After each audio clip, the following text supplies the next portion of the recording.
It is my great pleasure to be here. My name is Yutaka Saito from National Cancer Center, Tokyo, Japan.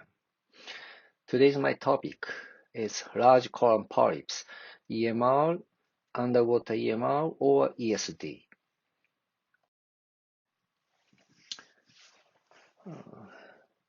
I'll talk about the indication for EMR, underwater EMR, ESD, and prediction of histology, and how to perform ESD safely. First, I'd like to talk about the indication. In Japan, this kind of debate is no longer held, but still the debate over piecemeal EMR versus ESD is ongoing outside Japan. Let me introduce three international guidelines. Unfortunately, no ESD recommendation in ASGE, ESGE guidelines at this moment. In Japan, JSCCR and JGS guidelines recommend en bloc resection for early colorectal cancer. JSCCR guidelines 2019 version. Indication criteria for endoscopic resection, intramucosal cancer or SM slide cancer. Size doesn't matter. Any macroscopic type. Endoscopic treatment method consists of polypectomy, EMR, and ESD. In determining the indication for endoscopic treatment and treatment method, information on the tumor size, predicted depths of invasion, and tumor morphology are important. JGS guidelines published in Digestive Endoscopy, the official journal of JGS and WEO. Indication for ESD is simple. Early colorectal cancer for which endoscopic en bloc resection is required. Recently, new concept EMR, such as underwater EMR and hybrid ESD, have been introduced. Let's think about the indication for ESD, hybrid ESD, U-EMR, and conventional EMR. Here is a paper about underwater EMR recently published in Gastroenterology from Professor Messman's group. The figures of underwater EMR procedure presented in their paper. En bloc resection rate and R0 resection rate were significantly higher in underwater EMR compared to CEMR from 20 to 40 millimeter lesion size. In addition, the recurrence rate was significantly lower in underwater EMR group from 30 millimeter to 40 millimeter lesion size. The secondary outcome of en bloc resection rate was significantly higher in underwater EMR group. This tendency was prominent for regions larger than 3 cm in diameter.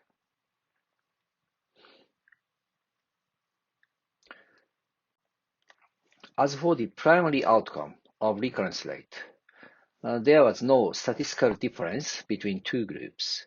However, lower tendency in underwater EMR, especially for large lesion more than 3 cm. I had an honorary chance to write an editorial for this excellent paper. The result from Nagu et al. Contribute to the literature because U-EMR has the potential to become a method to bridge between smaller regions for which CMR is appropriate and larger regions for which ESD might be the procedure of choice considering the en bloc resection rate. It could be applied to regions of from 20 to 30 millimeter as a preferred technique. Nevertheless, in regions larger than 3 centimeter, ESD should be considered as a resection strategy to assure an en bloc resection and therefore to prevent recurrences. Our group reported the pros and cons of hybrid or pre-cutting EMR in CGH 2012.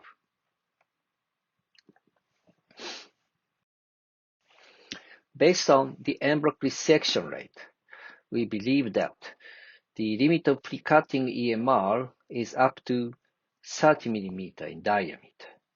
Over 30 mm tumors, the en bloc resection rate was just 6%.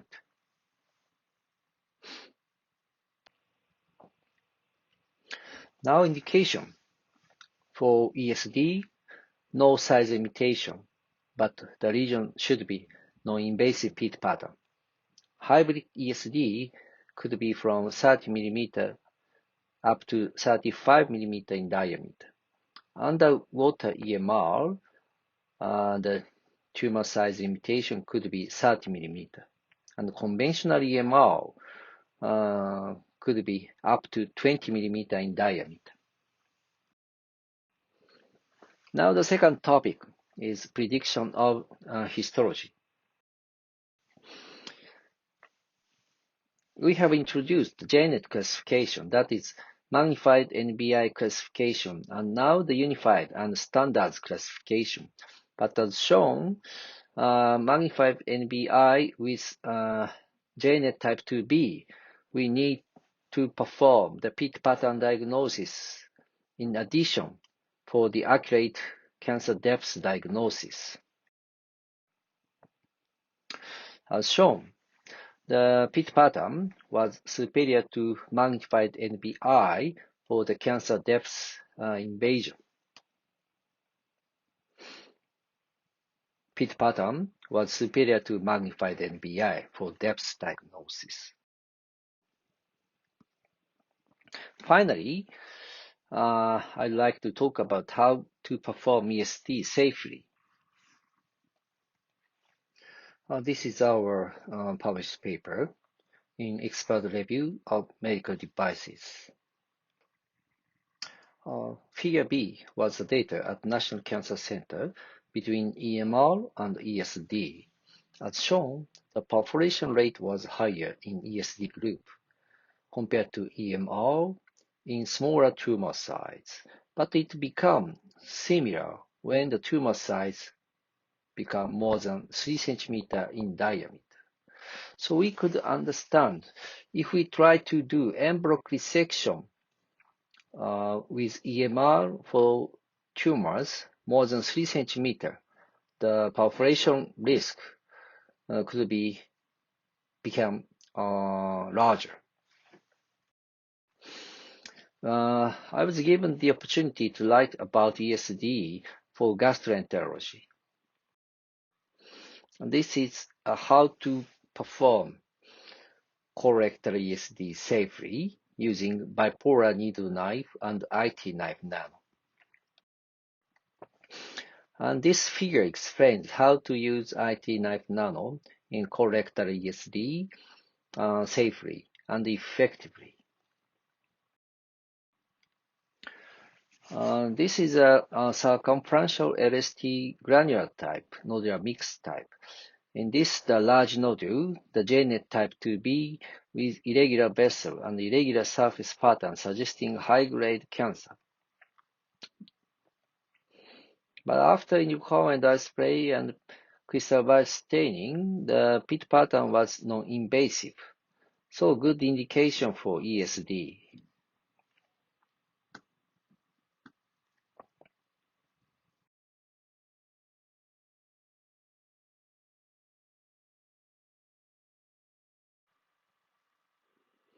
Using glycerol and hyaluronic acid solution, we are studying the ESD.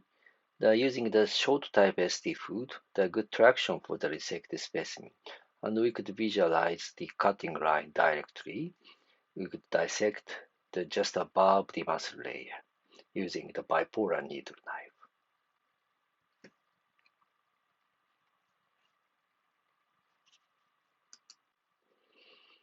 We are doing dissection using IT knife nano, such as a tunneling technique. And now we are completing the one tunnel. This is a circumferential LSTG. So the tunneling technique is really useful. After completion of a tunneling, we just expanding the tunnel to right side and left side using the same IT knife nano, like this. This is the final dissection using IT knife nano. The en bloc resection completed without complication, and circumferential resection of the tumor. After en bloc resection, the histology was focal cancer in adenoma. The histology revealed high-grade cancer in the area of JNF type 2B. So we could understand JNF is a really nice prediction of the histology. And curative resection was achieved. And how to standardize ESD to Western countries? The one is traction. The second could be the pocket creation method. The ESO clip developed by Dr. Sakamoto, and it's really nice to make the traction for colorectal ESD in every location of the colorectal. This is one of the application of the ESO clip. The region showing the non-lifting sign, but using the ESO clip, we could visualize the submucosal layer. Now, Dr. Harada presented our recent mouth-sent ESD long-term outcome during DDW 2020, named CREATE-J. The study protocol is as shown. The old patients who were scheduled colorectal ESD was enrolled, and actually ESD was performed on 1883 patients. Surveillance was conducted by colonoscopy, and survival survey was scheduled at 1 year, 3 years, and 5 years after colorectal ESD. This is one of the key slides. We examined the incidence of metachronous cancer with advanced neoplasias as well as local recurrence in this study. Regarding recurrence, after CESD, local recurrence was only 0.3% of the patients, but the newly developed carcinoma in situ unrelated to ESD were found in no less than 1.8%. Now, short-term outcome was recently published in Digestive Endoscopy from CREATE-J. Piecemeal EMR could treat most LST granular type effectively. Piecemeal EMR for large LST might, however, miss SM invasion or lymphovascular invasion that could result in invasive cancer recurrences. When piecemeal EMR was conducted, intensive follow-up with CT scan should be continued at least 5 years. ESD enables en bloc resection even for large tumor with non-lifting sign. ESD enables accurate histology, which could offer proper treatment strategy such as follow-up or surgery. ESD is more challenging compared to EMR. However, various new devices could help easier and safer ESD. And up to 3 centimeter, so underwater EMR or hybrid ESD technique could be applicable. Thank you very much for your kind attention.